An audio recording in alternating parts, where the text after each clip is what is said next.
The game comes with several things, such as the manual in which you find the game instructions, 2 paper play fields,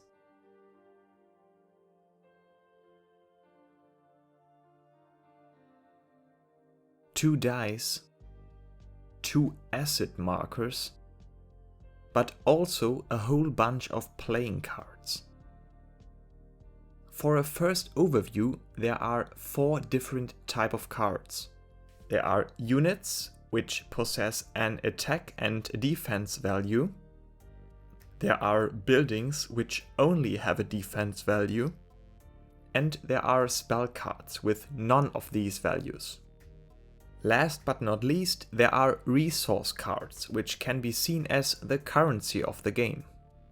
Let's set up a game. Each player takes 10 units. One player chooses to play the dwarves and the other player takes the demons. For units, buildings and spell cards, there is a maximum copy number that is allowed per person to take part in a match. This means a player is restricted to choose only a maximum of 2 copies per card. The dwarf player chooses the dwarf units first.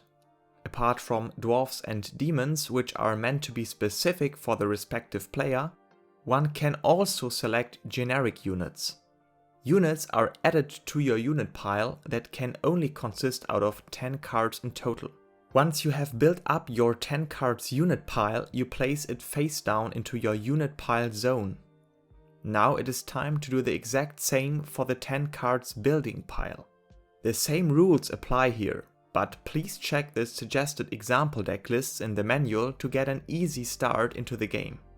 Place the 10 selected buildings face down into your respective building pile zone. When your units and buildings are selected for the game, the next point is to choose 20 spell cards. Also, here it applies that each spell card can only be found in a player's deck at a maximum of 2 copies. To find into the game more easily, check the suggested spell cards you should play in the example deck lists of the game manual. If both players have selected 20 spell cards, the spell cards are then shuffled and placed face down in your spell pile zone.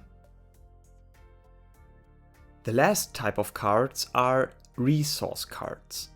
There are 6 resources in total: gold, iron, water, food, wood and darkness.